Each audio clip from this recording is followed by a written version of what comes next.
இயேசு ரத்தம் ஜெயம். Praise lord my dear brothers and sisters. இந்த நாள்லையும் ஆவியானவர் உணர்த்தின காரியம், காத்திருத்தலை ஏற்றுக்கொள்ளுகிறோமா?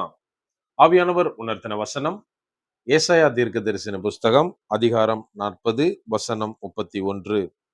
கர்த்தருக்கு காத்திருக்கிறவர்களோ புதுபலன் அடைந்து கழுகுகளைப் போல செட்டைகளை அடித்து எழும்புவார்கள். But they that wait upon the Lord shall renew their strength. They shall mount up the wings as eagles.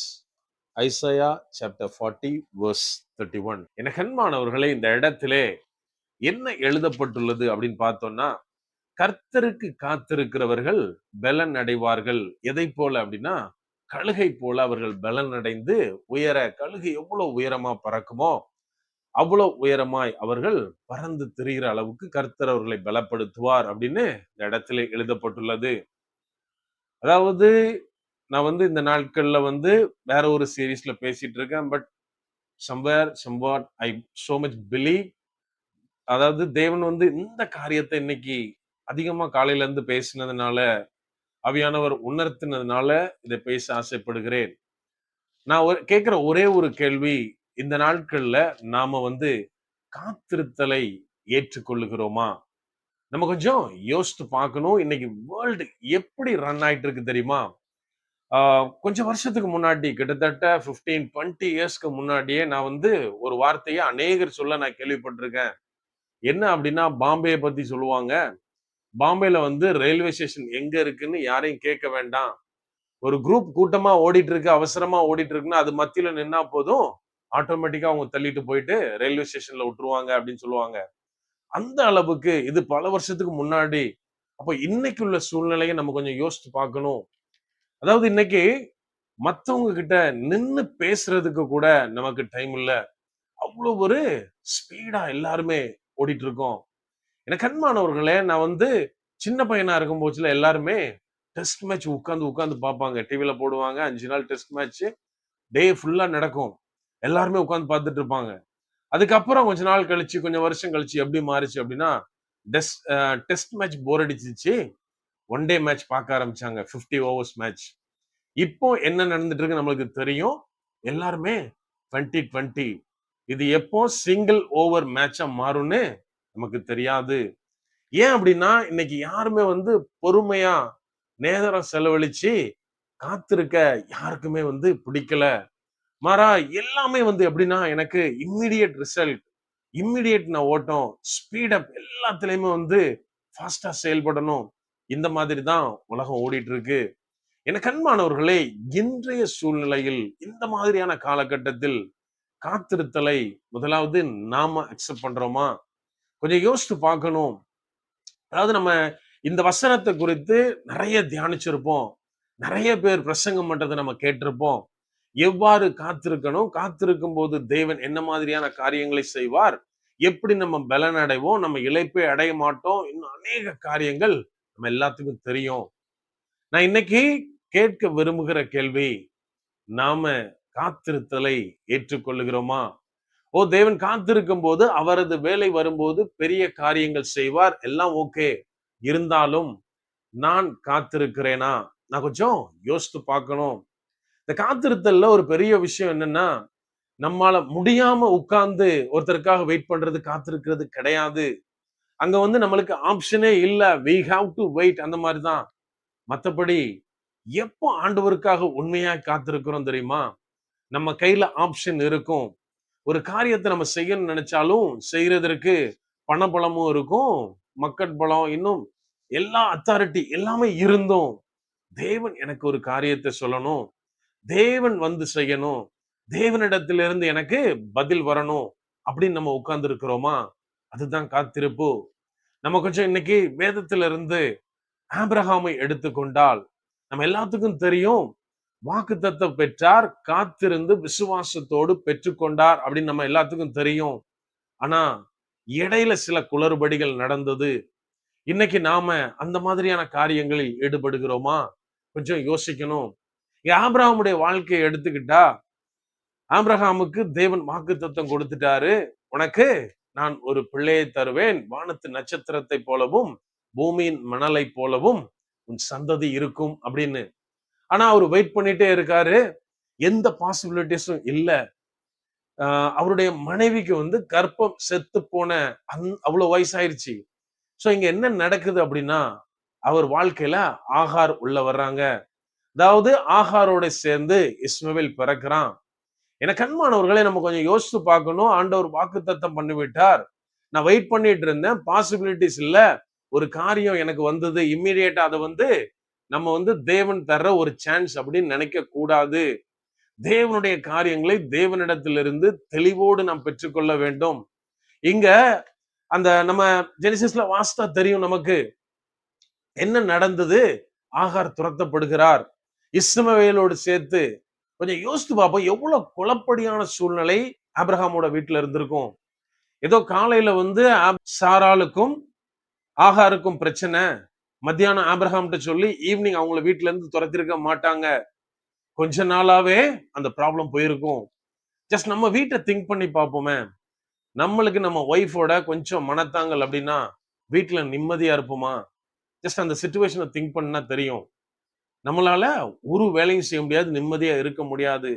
அப்படியானால் இந்த பிரச்சனையின் நிமித்தமாக ஆபிரகாம் எப்படி நிம்மதியா இருந்திருப்பாரு? ஒரு குழப்பமான சூழ்நிலை, ஒரு வேதனையோட இருந்திருப்பாரு. இன்னும் ஒரு காரியம் மேல போய் பார்த்தா, ஆகார வந்து துரத்தி விட்டாங்க, வீட்டுல இருந்து அனுப்பிட்டாங்க. பாலைவனத்தில் அலைந்து திரிந்தால் எல்லாம் நமக்கு ஸ்டோரி தெரியும். நம்ம கொஞ்சம் யோசித்து பார்க்கணும். என்னதான் ஆகாருக்கு பிறந்திருந்தாலும் இஸ்மவேல் தன்னுடைய பிள்ளை, தன் இரத்தத்தின் மூலமாக வந்தவன். அப்படியானால் தன்னுடைய பிள்ளையை அனுப்புறதுக்கு ஆபிரகாமுக்கு என்ன மாதிரியாக மனது வலித்திருக்கும்? நம்ம கொஞ்சம் யோசித்து பார்க்கணும். எனக்கு அன்பானவர்களே, தேவன் ஒரு காரியத்தை எனக்கு சொல்லி இருக்கிறாரா? நான் வெயிட் பண்றேன்னா, இடையில ஏதாவது கிராஸ் ரூட்ல நான் ஏதாவது பைபாஸ் பண்ணணும்னு நினைச்சேன்னா அது எனக்கு குழப்பத்தையும் வலியையும் தான் தரும். மாறாக கர்த்தராலே தரப்பட்ட ஈசாக்கை குறித்து நம்ம பார்த்தோம் அப்படின்னா, அவனாலே இவருடைய சந்ததி பெருகிற்று. இன்னும் சொல்ல போனா ஒரு மகா மேன்மை இவருக்கு கிடைக்குது. என்ன அப்படின்னா, இவருடைய தூரத்து பேரன் தான். அதாவது பல சந்ததிகளுக்கு பிறகு பிறந்த ஆபிரகாமுடைய பேரன் தான் இயேசு கிறிஸ்து. எவ்வளவு ஒரு மேன்மையான காரியம் இது! எப்ப கிடைச்சது அப்படின்னா, தேவனுடைய வார்த்தைக்கு, கர்த்தருடைய காரியத்திற்கு ஆபிரகாம் காத்திருந்து பெற்றுக்கொண்ட போது அந்த மேன்மை அவருக்கு கிடைத்தது. இந்த நாட்களில் நாம் காத்திருத்தலை ஏற்றுக்கொள்ளுகிறோமா? நம்ம கொஞ்சம் யோசிக்கணும். எனக்கு அன்பானவர்களே, நாம் காத்திருக்கும் போது கர்த்தர் சில காரியத்தை செய்வார். அதை நம்ம அக்செப்ட் பண்ணணும் முதல்ல. அது ஒருவேளை நமக்கு வலியை தரலாம், வேதனையை கூட்டலாம். இருந்தாலும் தேவன் செய்கிற சில காரியங்களை நாம அக்செப்ட் பண்ணிதான் ஆகணும். நாம இஸ்ரவேல் ஜனங்கள் எகிப்திலிருந்து வந்த காரியத்தை எடுத்துக்கொண்டால், மோசே இடத்தில் தேவன் பேசுகிறார். கர்த்தர் சொல்றாரு, மோசே நீ போ, உன் கூட நான் இருப்பேன், பார்வோன் இடத்தில் பேசு, என் ஜனங்களை கானானுக்கு கொண்டு போ அப்படின்னு கட்டளையிட்டு நேரடியாக பேசி அவரை அனுப்புகிறார். ஆனா நடந்தது என்ன? இவரும் ஆரோனும் போய் பேசுறப்போ நம்ம வேதத்துல கிளியரா அங்க என்ன எழுதப்பட்டுள்ளது அப்படின்னா, பார்வோனின் இருதயத்தை கர்த்தர் கடினப்படுத்தினார். நம்ம இந்த இந்த இடத்துல மைனூட்டா கவனிக்கணும். அதாவது கர்த்தருக்கு இஸ்ரவேல் ஜனங்கள் விடுதலை ஆகிறது விருப்பம்தான். மோசையை அனுப்புறது அவர்தான். ஆரோனை துணைக்கு அனுப்புறத அவர்தான். ஆனால் இது எல்லாத்துக்கும் அகைன்ஸ்டா ஒரு காரியத்தை செஞ்ச மாதிரி நம்மளுக்கு தோணலாம். என்ன அப்படின்னா, போக விடாதபடி, இவர்களை எகிப்திலிருந்து விடுதலையாக்க விடாதபடிக்கு பார்வோனின் இருதயத்தை கடினப்படுத்தினார். இது ஏன் செய்யணும்? நம்ம கொஞ்சம் யோசித்து பார்க்கணும். எனக்கு அன்பானவர்களே, அப்படியானால் விடுதலையே தேவன் விரும்பவில்லையா? கிடையாது. மாறாக அவர் எல்லாவற்றையும் அதினதின் காலத்தில் நேர்த்தியாய் செய்கிறவர். அதாவது ஒருவேளை மோசே போய் கேட்டு அவங்க 2 பேரும் பேசி பார்வோன் போ சொல்லியிருந்தா, அதுக்கு பிற்பாடு இஸ்ரவேல் என்னன்னு சொல்லியிருப்பாங்க? என்ன இருந்தாலும் நம்ம இனத்தை சேர்ந்தவன் மோசே, எங்க வளர்ந்திருந்தாலும் சரி, எங்க ஓடி ஒளிந்திருந்தாலும் சரி, நம்ம படுற கஷ்டத்துக்கு கரெக்டா வந்து நம்மளை கூட்டிட்டு போயிட்டான் பாத்தீங்களான்னு மோசேயுடைய புகழை பாடுவார்கள். மாறாக தேவன் அவ்வளோ பெரிய அடையாளங்களினாலே, அற்புதங்களினாலே எகிப்தியரை கலங்க பண்ணி பார்வோனுடைய இருதயத்தை கல்லாக்கி மறுபடியுமாக அவர்களை வெளியில் கொண்டு வந்ததினாலே இன்றைக்கும் யூதர்கள் அதை நினைவாக ஒவ்வொரு வருடமும் பலி செலுத்தி வருகிறார்கள். என கண்மானவர்களே, நம்ம இன்னைக்கு சில காரியங்கள் தேவனாலே வாக்குத்தத்தமாக நமக்கு தரப்பட்டிருக்கலாம். சில காரியங்கள் நமக்கு தரிசனங்களாக, வெளிப்பாடுகளாக தேவன் நமக்கு தந்திருக்கலாம். ஆனா டுவார்ட்ஸ் அதை நோக்கி போறப்போ சில காரியங்கள் தடங்களாக, அதற்கு ஆப்போசிட்டா நடக்கிறத மாதிரி நம்மளுக்கு தெரியலாம். சில பேராலே நம்முடைய ஆசீர்வாதங்கள் தடையாகிற மாதிரி, தேவன் சொன்ன காரியங்கள் வராம போகிற மாதிரி நமக்கு தோணலாம். இது எதற்காக அப்படின்னா, தேவ நாம மகிமைக்காக. ஒருவேளை இன்னைக்கு எடுக்கப்படுகிற என்னுடைய சொந்த முயற்சியினாலே அந்த காரியம் எனக்கு நடந்தா, நானும் என் கூட இருக்கவங்களை என்ன சொல்லுவோம் அப்படின்னா, ஓ இதை கண்டிப்பா ட்ரை பண்ணோம், தேவக்கரம் இருந்தது, ஆனா எங்களுடைய முயற்சினாலே கிடைத்தது. ஆனால் இவ்வளோ பெரிய வாதைகள், இவ்வளோ பிரச்சனைகள், போராட்டங்களுக்கு பிறகு தேவன் விடுவித்து கொண்டு போனார் அப்படின்னா என்ன சொல்லுவாங்க அப்படின்னா, தேவன் ஒரு காரியத்தை நம்ம வாழ்க்கையில செய்கிறார் அப்படின்னா எல்லாரும் சொல்லுவாங்க, இது தேவனால் உண்டான காரியம் அப்படின்னு. என கண்மானவர்களே, காத்திருக்கும் போது சில பிரச்சனைகள், போராட்டங்கள், நிந்தைகள் வரலாம்.